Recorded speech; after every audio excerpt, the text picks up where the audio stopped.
दोस्तों, इस दुनिया में कई सारी अजीबोगरीब तरह के रीति रिवाज और प्रथाएं चलती चली आ रही हैं। इनमें से कुछ को तो खत्म कर दिया जा चुका है, लेकिन कुछ अभी भी चल रही हैं। तो आज के इस वीडियो में मैं आपको दुनिया की कुछ ऐसी ही प्रथाओं के बारे में बताऊंगा जो आपने आज से पहले कभी नहीं सुनी होगी। क्या आपको पता है, दुनिया में एक ऐसी जगह भी है जहाँ पाया जाता है इंसानी चिड़ियाघर। क्या आपने अपने मेहमान का स्वागत कभी उसके मुंह पर थूक करके करा है? अगर मैं आपसे पूछूं यह कौन सा ईयर चल रहा है तो आप सब यही बोलेंगे 2020। लेकिन क्या आपको पता है, इस दुनिया में एक ऐसी जगह भी है जहां पर अभी तक केवल 2012 ही चल रहा है। और क्या आपको पता है, 20वीं सदी में लेटर्स की जगह पर बच्चों को करते थे पोस्ट।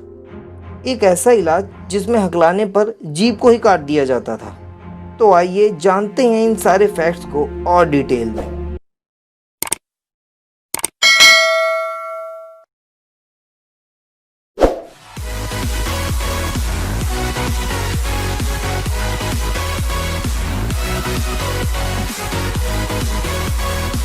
क्या आपको पता है दोस्तों, 1880 के मध्य और अंत में कोकीन और हीरोइन जैसे ड्रग्स का इस्तेमाल दवा के रूप में करते थे। जी हाँ, डॉक्टर कार्ल कोरल नाम के एक व्यक्ति ने आँख की सर्जरी के लिए कोकीन जैसे ड्रग्स का इस्तेमाल करा, जिसकी वजह से आँख की सर्जरी का रिस्क बहुत कम हो गया। और जैसे ही यह डिस्कवरी के बारे में लोगों को पता चला तो वहाँ के लोग और डॉक्टर्स इस ड्रग्स का इस्तेमाल दवा के रूप में करने लगे। और कोकीन जैसे ड्रग्स को मेडिकल स्टोर से बड़ी आसानी से खरीदा भी जा सकता था। इसी तरह हीरोइन नाम के ड्रग्स का इस्तेमाल भी मॉर्फिन के सब्स्टिट्यूट की तरह करा जाता था। और डॉक्टर्स इसे बच्चों की खांसी, जुकाम व गले के इलाज के लिए इस्तेमाल करते थे। क्या आपको पता है दोस्तों, प्राचीन समय में डॉक्टर्स के पास इन्फेक्शन या संक्रमण का कोई निश्चित इलाज नहीं होता था। तो उस समय के डॉक्टर्स इलाज के लिए अजीबोगरीब तरीकों का इस्तेमाल करते थे। जैसे रक्त स्त्राव का इस्तेमाल कई बीमारियों के इलाज के लिए किया जाता था, तथा हकलाने की बीमारी का इलाज जीभ को काट करके किया जाता था। और दिमाग की सर्जरी के लिए बिजली के झटके देना तो आम बात थी। तथा 19वीं शताब्दी में एक और बेहद इलाज सामने आया, जिसमें इंसान के शरीर पर जोक को चिपका दिया जाता था, जिससे जोक इंसान के शरीर का सारा गंदा खून पी जाती थी। लेकिन इसके परिणाम भी काफी भयानक होते थे।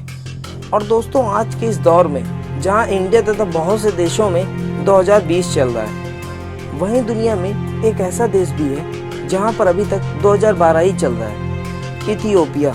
जी हाँ, अफ्रीका के पूर्व में पाया जाने वाला एक ऐसा देश जिसे हॉर्न ऑफ अफ्रीका भी कहा जाता है, जिसकी कैपिटल अदीस अबाबा है। जी हाँ, ये एक ऐसा देश है जहाँ पर अभी तक 2012 ही चल रहा है। अब आप यह सोच रहे होंगे कि ऐसा कैसे हो सकता है। तो ऐसा इसलिए है क्योंकि दुनिया में सबसे पहले जूलियन कैलेंडर आया और फिर 1982 में ग्रेगोरियन कैलेंडर की शुरुआत हुई, जिसको हम भारतीय भी इस्तेमाल करते हैं। लेकिन इसके आने पर कुछ देशों ने इसका विरोध करा। इथियोपिया भी इन्हीं में से एक था। उसने अपना अलग कैलेंडर बनाया, जिसे इथियोपियन कैलेंडर भी कहा जाता है। इस कैलेंडर में 13 महीने होते हैं, जिसमें शुरुआत के हर 12 महीने में 30 दिन होते हैं, तथा 13वें महीने में 5 दिन और लीप ईयर में 6 दिन होते हैं। यह अपना न्यू ईयर 10 व 11 सितंबर को मनाते हैं। यह केवल साल में ही नहीं बल्कि टाइम में भी पीछे हैं। जैसे कि मान लीजिए, इंडिया में टाइम सुबह के 9 बजे है और डेट 2/9/2019 है, तो वहाँ पर सुबह के 3 बजे होंगे और डेट 27/11/2011 होगी। देख लीजिए कितना पीछे हैं लोग हमसे। और क्या आपको पता है दोस्तों, 20वीं सदी में अमेरिकी लोग डाक से पत्रों को भेजने की बजाय अपने बच्चों को एक स्थान से दूसरे स्थान भेजते थे। जो परिवार अपने बच्चों का अच्छे से पालन पोषण नहीं कर पाते थे, वो उनको अपने रिश्तेदारों के यहाँ भेज देते थे। और यह कानूनी भी था। इसमें एक बच्चे के पास एक स्टैम्प होती थी जो कि उनके कपड़ों से जुड़ी होती थी, और उस स्टैम्प पर उस बच्चे से जुड़ी सारी जानकारियाँ होती थी। एक बच्चे को भेजने के लिए उनके माँ बाप को 15 सेंट देने होते थे, और अगर ज़्यादा वजन हो तो पैसे भी ज़्यादा लगते थे। और क्या आपको पता है दोस्तों, 1930 में ब्रिटिश परिवार के लोग अपने बच्चे को पिंजरे में रखते थे। जिन परिवार की महिलाएं घरों के काम में ज़्यादा व्यस्त रहती थी तथा जिनके पास बच्चों के साथ खेलने के लिए पर्याप्त स्थान व समय नहीं होता था, वे अपने बच्चों को पिंजड़े में ही रखती थी। हालांकि डॉक्टर्स ने कभी इस बात का समर्थन नहीं करा, लेकिन फिर भी वे लोग अपने बच्चे को ताज़ी हवा में सांस लेने के लिए पिंजड़े का ही इस्तेमाल करते थे। और क्या आपको पता है दोस्तों, पूर्वी अफ्रीका की एक मशहूर जनजाति है जिसका नाम है मसाई। यह अधिकतर तंजानिया और केन्या में रहते हैं। इस जनजाति के लोगों के बीच एक विशेष प्रकार की परंपरा है। इनके यहाँ जब भी कोई मेहमान एक दूसरे से मिलते हैं तो उनके हाथों व मुंह पर थूक कर उनका स्वागत करते हैं।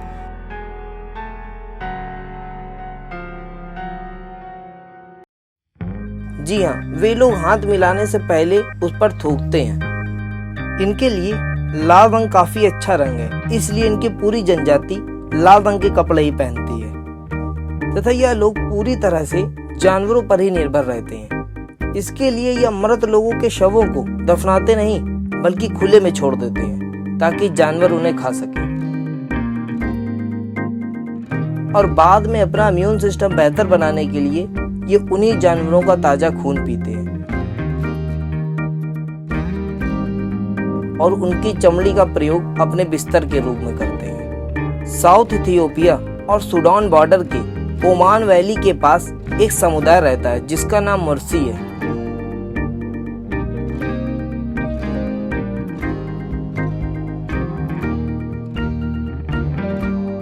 इनको काफी खतरनाक माना जाता है क्योंकि इनके पास ढेर सारे आधुनिक हथियार मौजूद हैं। यहाँ तक कि यह भी पता चला है कि इनके पास AK-47 तक है और इन्होंने हजारों लोगों की जानें भी ली हैं। इस जनजाति की महिलाएं अपने बॉडी मॉडिफिकेशन के लिए अपने होठों के निचले हिस्से में तथा अपने कानों में लकड़ी व मिट्टी के बनी डिस्क भी पहनती हैं और इनका ऐसा मानना है कि बगैर मारे किसी को जिंदा रखने का कोई मतलब ही नहीं है। मध्य और पश्चिमी अफ्रीका का एक देश है कैमरून, जहां पर कुछ जनजातियों में विधवाओं को अपने पति के मर जाने पर अपने पति का शव साफ करके उस गंदे पानी को पीना होता है क्योंकि उनका ऐसा मानना है कि इसके बाद ही वे अपने पति की आत्मा से मुक्ति पा सकते हैं। पपुआ न्यू गिनी में दानी नाम की एक जनजाति है जिसमें मृतक शरीर को आधा जलाकर वापस घर लाने की प्रथा है। उनका ऐसा मानना है कि उसे सुरक्षित रखा जाए ताकि अपने प्रिय की यादों को हमेशा अपने पास रखा जा सके। म्यांमार के मगन चित्र और मनु जनजाति के आदमी अपनी बीवियों को बदसूरत बनाने के लिए उनके चेहरे पर दर्दनाक और खतरनाक टैटू बनवाते हैं। इतना ही नहीं, टैटू को चेहरे पर और शरीर पर बनाने के लिए यह लोग बांस और जानवरों के सींग का इस्तेमाल करते हैं। इस प्रथा का प्रचलन तब आया जब म्यांमार में राजशाही थे और क्रूर राजा सुंदर औरतों को उठवा लेते थे।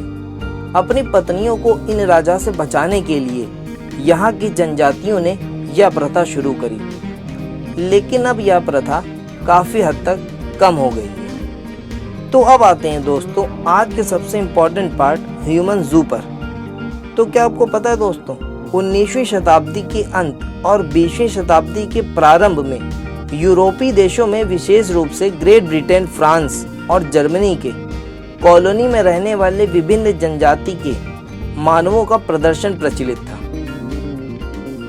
सारा बर्टमैन नाम की यह महिला प्रदर्शन के लिए बहुत प्रचलित थी। इन्हें देखने दुनिया के विभिन्न हिस्सों से विदेशी आते थे। 1810 और 1815 के बीच एक दक्षिण अफ्रीकी महिला सरताजी बर्टमैन को लंदन और पेरिस में एक फ्रीक शो के रूप में प्रदर्शित किया गया था। यह पहला आधुनिक उदाहरण था कि एक विदेशी व्यक्ति को यूरोपीय जनता के सामने मनोरंजन के लिए प्रदर्शित किया गया था। यह मानव चिड़ियाघर की शुरुआत थी।